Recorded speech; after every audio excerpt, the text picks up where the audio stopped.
नमस्कार दोस्तों, कैसे हैं आप लोग। मेरा नाम है हर्षित द्विवेदी।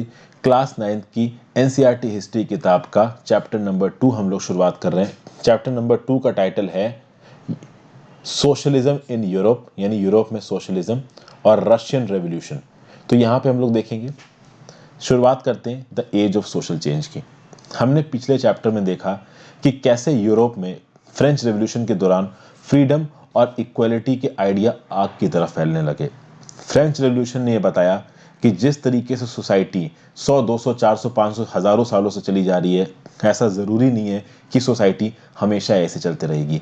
कहीं ना कहीं एक ड्रामेटिक चेंज आने की पॉसिबिलिटी है जिससे सोसाइटी के स्ट्रक्चर को तोड़ा जा सकता है। और मैक्सिमम जो सोसाइटी थी, जो मैक्सिमम बहुत बड़ा तबका था सोसाइटी का, वो ये चाहते थे कि जो प्रेवलेंट ऑर्डर है वो टूटे, क्योंकि उस प्रेवलेंट ऑर्डर में वो बहुत ज़्यादा डिसएडवांटेजेस पोजीशन में थे। फॉर एग्जांपल, फ्रांस की सोसाइटी 3 एस्टेट्स में बटी हुई थी और जो तीसरे एस्टेट के लोग थे उनमें भी बहुत सारे सेग्रीगेशन थे। जब से जो सबसे नीचे का तबका था, जिसकी फ्रांस में आबादी सबसे ज़्यादा थी, वो सबसे ज़्यादा परेशान था। तो एस्टेट्स के आधार पे बटी हुई फ्रांस की सोसाइटी, जहां पे एरिस्टोक्रेसी, जहां पे चर्च यानी रिलीजियस लोग और जो नोबल टाइप के लोग हैं, वो सारी की सारी इकोनॉमिक और सोशल पावर वील्ड कर रहे थे। एकदम से रेवोल्यूशन हुआ, चर्च की और एरिस्टोक्रेसी की ताकत को छीन लिया गया, मोनार्की की ताकत को कम कर दिया गया और एक नया संविधान बना लिया गया।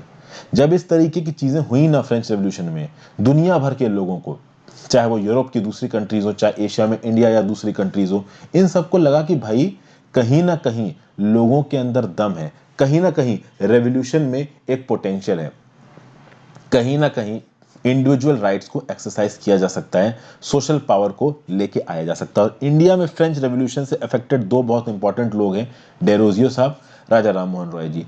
डेरोजियो एक टेरिफिक थिंकर थे, गजब का इनका इंटेलेक्ट था। हेनरी विवियन डेरोजियो के ऊपर मैंने एक वीडियो बना रखी है।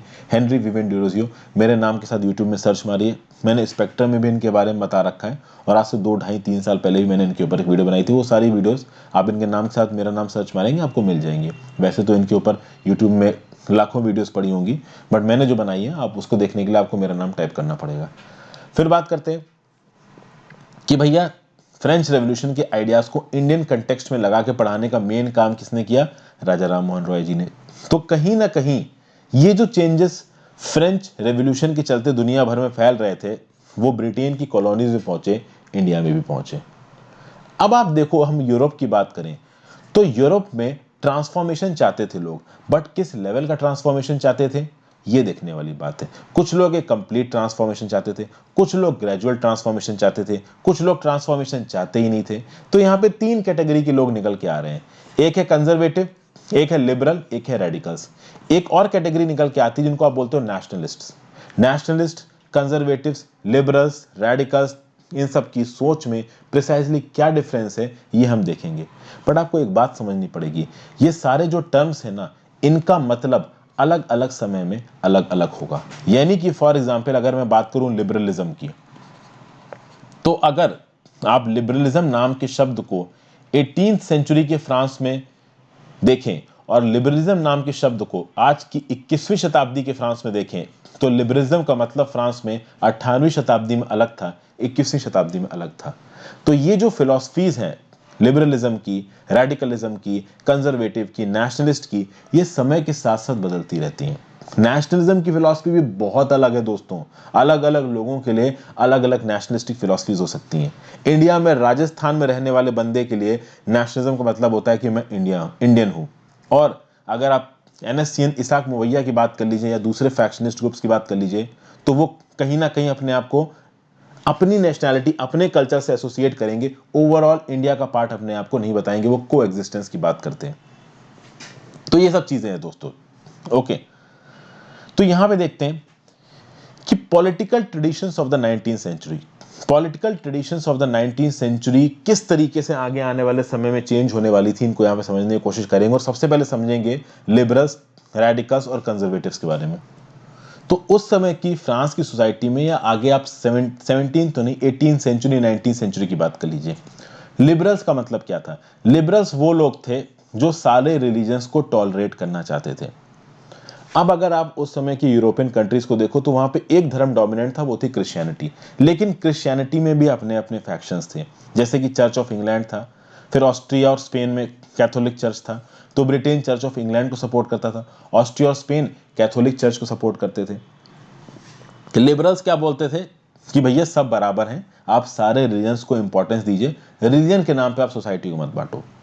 फिर लिबरल्स का ये बोलना था कि ये जो डायनेस्टिक पावर्स हैं, ये जो मोनार्च हैं, ये बड़े डेंजरस हैं। अब जैसे लुई 14, 15, 16 जैसे रूलर्स, ये अपनी सनक के हिसाब से कुछ भी करते हैं, इनकी अथॉरिटी के ऊपर किसी भी प्रकार का चेक नहीं है, तो इतना ज्यादा अथॉरिटेटिव राज सही नहीं है, ऐसा बोलना था लिबरल्स का। लिबरल्स चाहते थे कि इंडिविजुअल्स के कुछ राइट्स हों और वो राइट्स गवर्नमेंट के अगेंस्ट प्रोटेक्टेड हो, यानी कि एक पार्लियामेंट्री गवर्नमेंट होनी चाहिए जो कि रिप्रेजेंटेटिव होनी चाहिए, मतलब लोगों की रिप्रेजेंटेटिव हो ये पार्लियामेंट्री गवर्नमेंट। और इस पार्लियामेंट्री गवर्नमेंट का एब्सोल्यूट होना सही नहीं है, कहीं ना कहीं पार्लियामेंट्री गवर्नमेंट की ताकतों को चेक करे एक वेल ट्रेन्ड जुडिशरी। यानी ये लिबरल्स उस समय पे इन आइडियाज के थ्रू एक्चुअली में डेमोक्रेसी को प्रमोट कर रहे हैं, जो आज की डेट में डेमोक्रेसी है। बट वेट, ये एक अलग प्रकार की डेमोक्रेसी है। वो लोग यानी उस समय के लिबरल्स 18th और 19th सेंचुरी के यूनिवर्सल एडल्ट फ्रेंचाइज की बात नहीं करते थे। ये लोग ये नहीं मानते थे कि आप सारे सिटीजन्स को वोटिंग का अधिकार दो। आज की डेट में यूएसए में, इंडिया में, चाहे आप औरत हो, आदमी हो, ट्रांसजेंडर हो, आप पढ़े लिखे हो, नहीं हो, अनपढ़ हो, पैसा है, नहीं है, प्रॉपर्टी है, नहीं है, आप वोट डाल सकते हो। उस समय में ये लिबरल्स बोल रहे हैं पार्लियामेंट्री गवर्नमेंट हो, मोनार्क की पावर के अगेंस्ट चेक हो, जुडिशरी हो चेक करने के लिए, लेकिन वोट डालने का अधिकार सबको नहीं देना चाहते हैं। वुमेन को वोट डालने का अधिकार नहीं देना चाहते। ये चाहते हैं कि केवल उन लोगों को वोट डालने का अधिकार हो जिनके पास एक मिनिमम अमाउंट ऑफ प्रॉपर्टी हो। तो अब आप यहां पे समझ सकते हो कि ये लिबरल्स कौन होंगे, जो थोड़े वेल ऑफ होंगे, जो थोड़े अपर मिडिल क्लास के होंगे, जिनके पास कुछ इंडस्ट्रीज होंगी, कुछ स्टैंडिंग होगी सोसाइटी में। तो कुछ स्टैंडिंग होगी सोसाइटी में, तो अपनी वोटिंग पावर के दम पे ये गवर्नमेंट बदलते रहेंगे, और इनके नीचे जो लोग काम कर रहे हैं, जिनको बिल्कुल इग्नोर तबका माना गया, उनको इग्नोर ही किया जाएगा। मतलब उनको कोई वोटिंग राइट्स नहीं देना, वुमेन का एम्पावरमेंट नहीं करना, ये सब इनके एजेंडा पे नहीं था उस समय के लिबरल्स के। अगर आप बात करो रेडिकल्स की, लिबरल्स के कंपैरिजन में अगर आप रेडिकल्स की बात करो, रेडिकल्स क्या चाहते हैं? तो भैया रेडिकल चाहते हैं कि एक ऐसी सरकार हो जो कंट्री की पूरी पॉपुलेशन के हिसाब से बनी गई हो। तो ये बात करते हैं कि भैया वुमेन को भी वोट डालने का अधिकार दीजिए, कहीं ना कहीं पूरे देश के लोगों को वोट डालने का अधिकार दीजिए। प्राइवेट प्रॉपर्टी के फेवर में बात करते हैं लिबरल्स। ऐसा नहीं है कि ये बोलते हैं कि प्राइवेट प्रॉपर्टी नहीं होनी चाहिए, लेकिन प्राइवेट प्रॉपर्टी का कंसंट्रेशन नहीं होना चाहिए। लिबरल्स के केस में प्राइवेट प्रॉपर्टी का कंसंट्रेशन हो रहा था। रेडिकल्स का क्या बोलना है? रेडिकल का बोलना यह है कि देखिए ऑलरेडी सोसाइटी में इनइक्वालिटी बहुत ज्यादा है। इस इनइक्वालिटी को अगर कुछ हद तक भी कम करना है तो भैया प्राइवेट प्रॉपर्टी को आप इक्विटेबली पूरी पॉपुलेशन के बीच में डिस्ट्रीब्यूट करो, ना कि कुछ लोग ज्यादातर प्रॉपर्टी लेके अपने पास बैठ जाएं। तो ये जो प्रिविलेजेस थे ग्रेट लैंड ओनर्स के पास, वेल्दी फैक्ट्री ओनर्स के पास, इसके अगेंस्ट बात करते थे रेडिकल्स। कहीं ना कहीं लिबरल्स लैंड ओनर्स और वेल्दी फैक्ट्री ओनर्स को सपोर्ट करते थे, रेडिकल्स लैंड ओनर्स और वेल्दी फैक्ट्री ओनर्स को सपोर्ट नहीं करते थे। वो चाहते थे एक सरकार ऐसी बने जिसको वुमेन भी चुने और देश का मेजॉरिटी तबका चुने। तो आप कह सकते हो कि जो रेडिकल्स थे वो उस समय के लिबरल्स से थोड़ा ज्यादा अच्छा सोच रहे थे। अब बात कर लें कंजर्वेटिव की। कंजर्वेटिव रेडिकल और लिबरल्स दोनों के अगेंस्ट थे। कंजर्वेटिव वो लोग थे जो चेंज नहीं चाहते थे। ऑलरेडी वो पुराने सिस्टम में यानी कि फ्रेंच रेवोल्यूशन से पहले वाले सिस्टम में खुश थे, उनके मजे थे, वो चाहते नहीं थे कि चेंज हो। बट जब फ्रेंच रेवोल्यूशन हुआ, इन कंजर्वेटिव लोगों को पता चला कि थोड़े बहुत चेंजेस तो होंगे ही। तो इन्होंने बोला कि ठीक है भाई, आप चेंज कर रहे हो तो करो, चेंज एक इनएविटेबल है, चेंज होना ही है, बट इस चेंज को आप स्लो प्रोसेस बनाओ, एक ग्रेजुअल प्रोसेस बनाओ, एकदम से चेंज मत करो, नहीं तो सोसाइटल ऑर्डर बिगड़ जाएगा। ऐसा इनका बोलना है। और आप देखिए दोस्तों, फ्रेंच रेवोल्यूशन के बाद जो टर्मोइल आया, देखिए फ्रेंच रेवोल्यूशन से पहले जो सोसाइटी थी वो वैसे की वैसे चल रही थी। सारा बवाल शुरू हुआ फ्रेंच रेवोल्यूशन से। फ्रेंच रेवोल्यूशन के बाद ये लिबरल, ये रेडिकल और ये कंजर्वेटिव्स की अप्रोच आपस में क्लैश करने लगी। ये आपस में क्लैश करने लगे जिसकी वजह से बहुत हद तक केओस फैला है। सफ्रेगेट मूवमेंट क्या है? सफ्रेगेट मूवमेंट एक ऐसा मूवमेंट जो कि वुमेन्स को वोटिंग राइट्स देने की बात करता है। फिर बात करते हैं इंडस्ट्रियल सोसाइटी की और सोशल चेंज की। देखिए ये जो ट्रेंड निकल के आ रहे थे ना, लिबरल्स के, रेडिकल्स के, कंजर्वेटिव्स के, ये एक नए टाइम का संदेश दे रहे थे। ये एक ऐसा टाइम जिसमें प्रोफाउंड सोशल और इकोनॉमिक चेंजेस होने वाले हैं, जहां पे नई सिटीज आएंगी, नए इंडस्ट्रियल रीजन्स आएंगे, रेलवे एक्सटेंड करेगी, इंडस्ट्रियल रेवोल्यूशन होगा। इसके साथ एक और अवधारणा आएगी जिसको बोला जाता है कैपिटलिज्म, और कैपिटलिज्म के साथ कम्युनिज्म और सोशलिज्म भी आएगा। एक्चुअली में ये चैप्टर में अभी भूमिका बनाई जा रही है सोशलिज्म को समझने के लिए। जब इंडस्ट्रियलाइजेशन आएगा, बड़ी बड़ी इंडस्ट्री लगेंगी, उन बड़ी बड़ी इंडस्ट्री में काम करने के लिए लेबर चाहिए, तो मैन चाहिए, वुमेन चाहिए, चिल्ड्रन चाहिए, सबको फैक्ट्री में लेके आया गया, लंबे लंबे घंटे काम कराया गया, बहुत कम पैसे पे काम कराया गया। अनएम्प्लॉयमेंट उस समय बहुत ज़्यादा था, तो खाने पीने के भी कहीं से पैसे मिल रहे थे, तो लोग जॉब ले रहे थे। अब अनएम्प्लॉयमेंट ज़्यादा इस वजह से भी है क्योंकि इंडस्ट्रियल गुड्स की ज़्यादा डिमांड है नहीं, तो डिमांड ज़्यादा है नहीं, तो ऑब्वियस सी बात है उन इंडस्ट्रीज में काम करने के लिए ज़्यादा लोगों को भी हायर नहीं किया जाएगा। फिर टाउन्स गंदे हो रहे थे, बेधड़क कोल की माइनिंग हो रही थी, हाउसिंग और सैनिटेशन की प्रॉब्लम्स थी। इन सब के सॉल्यूशन ढूंढ रहे थे लिबरल्स और रेडिकल्स। सॉल्यूशन तो यही दोनों ढूंढेंगे, क्योंकि कंजर्वेटिव तो चाहते हैं कि कुछ चेंज हो ही ना। ये लंदन का एक सीन है दोस्तों, आप देख सकते हैं कि यहाँ कुछ लोग बैठ के शराब सी पी रहे हैं, यहाँ गरीब लोग कोने में बैठे हुए हैं। इन सब की हालत को देख के यहाँ नजर आ रहा है कि ये लोग काफी गरीब हैं। The London poor in mid 18th century seen by contemporary. 1866 की ये इमेज है, मिड 19th सेंचुरी, सॉरी 1861 हो गया आपका, मिड 19th सेंचुरी। अब अगर आप बात करो दोस्तों इंडस्ट्रीज की बात करें, तो इंडस्ट्रीज कम्युनिटी के द्वारा तो ओन थी नहीं, ना वो गवर्नमेंट के द्वारा ओन थी, इंडस्ट्रीज इंडिविजुअल्स के द्वारा ओन थी। तो जो लिबरल्स थे और जो रेडिकल्स थे, कई बार रेडिकल्स और लिबरल्स ये दोनों ही प्रॉपर्टी ओनर्स और एम्प्लॉयर हुआ करते थे। इन लोगों ने अपनी वेल्थ को बनाया था ट्रेड के थ्रू, इंडस्ट्रीज बनाने के थ्रू। तो कहीं ना कहीं इन लोगों को यह पता था जितना ट्रेड बढ़ेगा उतना ही वेल्थ बढ़ेगी, और जब वेल्थ बढ़ेगी तो ये वेल्थ कुछ लोगों के हाथ में कंसंट्रेटेड नहीं रहेगी, वो किसी ना किसी फॉर्म में लोगों तक पहुंचेगी। तो भैया इंडस्ट्री बढ़ेगी तो कुछ कैपिटलिस्ट की वेल्थ बढ़ रही है, तो गरीब लोग जो कि उन इंडस्ट्रीज में काम करने वाले हैं उनकी जेब में भी पैसा आएगा एम्प्लॉयमेंट के थ्रू। तो इन दोनों क्लासेस ने बोला, किसने किसने, लिबरल्स और रेडिकल्स ने, कि भैया इकोनॉमी हेल्दी होनी चाहिए, सिटीजन्स एजुकेटेड होने चाहिए, उनका डेमोग्राफिक डिविडेंड यानी उनकी खुद की काबिलियत स्किल लेवल अच्छा होना चाहिए।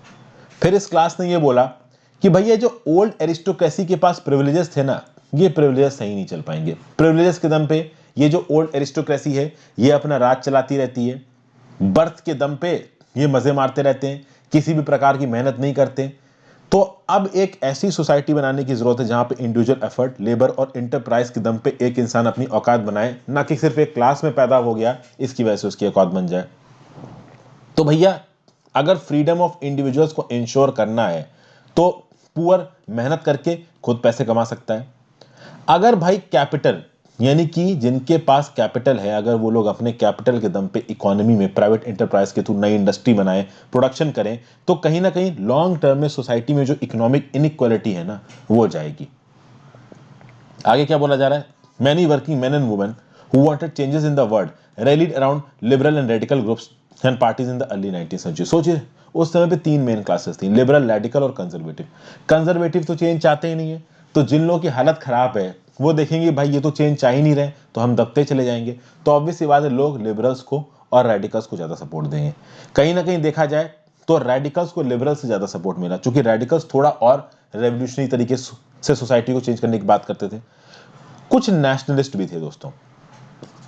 नेशनलिस्ट सिंगल मिनॉरिटी पे आधारित गवर्नमेंट्स को रेवोल्यूशन के थ्रू उखाड़ने की कोशिश करते थे। बैटल ऑफ वाटरलू में 1815 में नेपोलियन को हरा दिया गया। फ्रांस, इटली, जर्मनी और रशिया में मोनार्कियल गवर्नमेंट स्टैब्लिश थी। ये मोनार्कियल गवर्नमेंट में राजा अपने हिसाब से चीजें करता था अपने मिनिस्टर के साथ। तो इन मोनार्क को एक रेवोल्यूशनरी मूवमेंट से हटाने के लिए एक तबका उठ के सामने आया जिसको बोला गया नेशनलिस्ट। नेशनलिस्ट क्या बोलते थे, रेवोल्यूशंस की बात करते थे जिसमें कुछ ऐसे देश बनेंगे जहां पे जो भी सिटीजन्स होंगे उनके पास बराबर के राइट्स होंगे। और इसी थॉट प्रोसेस में 1815 में एक इटालियन नेशनलिस्ट सामने निकल के आते हैं जिनका नाम है गुइसेप्पे मजीनी। गुइसेप्पे मजीनी काफी फेमस है इटली में, इनके बारे में हम कभी और बात करेंगे।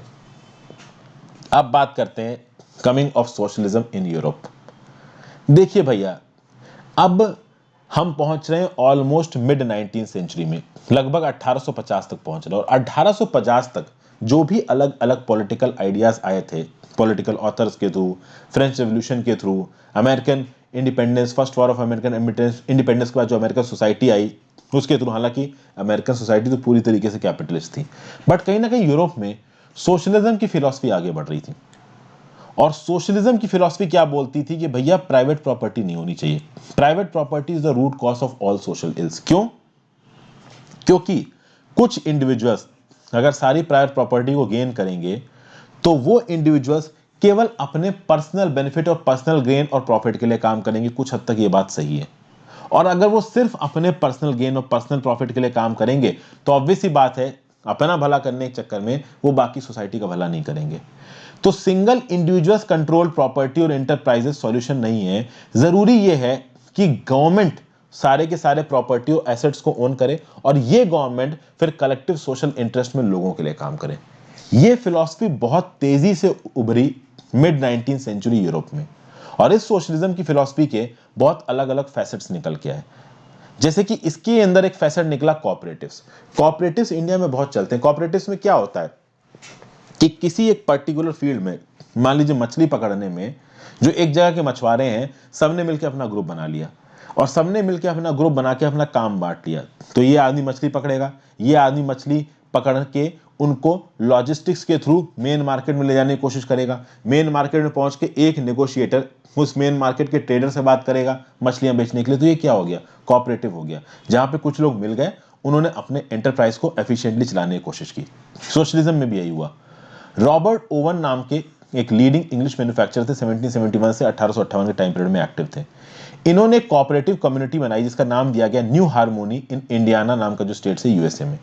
वहां पे क्या बोला गया कि भाई कोऑपरेटिव्स बनाए जाएंगे, ओके, और ये कोऑपरेटिव्स मिलके काम करेंगे। नहीं, यहां पे बहुत सारे इंडिविजुअल्स मिलेंगे और सब मिलके चीजों को डिवाइड करके आपस में काम करेंगे। यहां पे ये भी बोला गया कि भैया सरकार भी अगर कोऑपरेटिव्स को मदद देगी ना तो काफी अच्छा होगा। फ्रांस में लुई ब्लांक नाम के एक व्यक्ति थे, 1813 से लेकर 1882 में एक्टिव थे। इन्होंने गवर्नमेंट को यह बोला कि भैया आप कोऑपरेटिव्स को इनकरेज करिए और कैपिटलिस्ट एंटरप्राइज की जगह कॉर्पोरेटिव्स को लेके आइए। क्योंकि जो कैपिटलिस्ट हैं ये तो अपना प्रॉफिट देखते हैं, बट कॉर्पोरेटिव्स में लोग मिलके काम करते हैं, चीजों का स्पेशलाइजेशन होता है तो काम एफिशिएंट तरीके से होता है और प्रॉफिट्स डिवाइड होते हैं, तो ओवरऑल सोसाइटी में इक्वालिटी आती है। तो ये था सोशलिज्म की शुरुआत, जिसमें एक एंगल किसका निकल के आ रहा है? कोऑपरेटिव सोसाइटी का निकल के आ रहा है। लेकिन फिर सोशलिज्म का एक्सट्रीम वर्जन आएगा, कम्युनिज्म, जो कि लेके आएंगे कार्ल मार्क्स और फ्रेडरिक एंजल्स। इसको हम लोग अगली वीडियो में कंटिन्यू करेंगे। आई होप आपको कुछ सीखने को मिला होगा फ्रेंड्स। मैं बहुत डिटेल में सही तरीके से आपको चीजें समझाने की कोशिश कर रहा हूं। अपने व्यू पॉइंट नीचे कमेंट बॉक्स में जरूर बताइएगा। Thank you for watching friends, have a great day, good bye.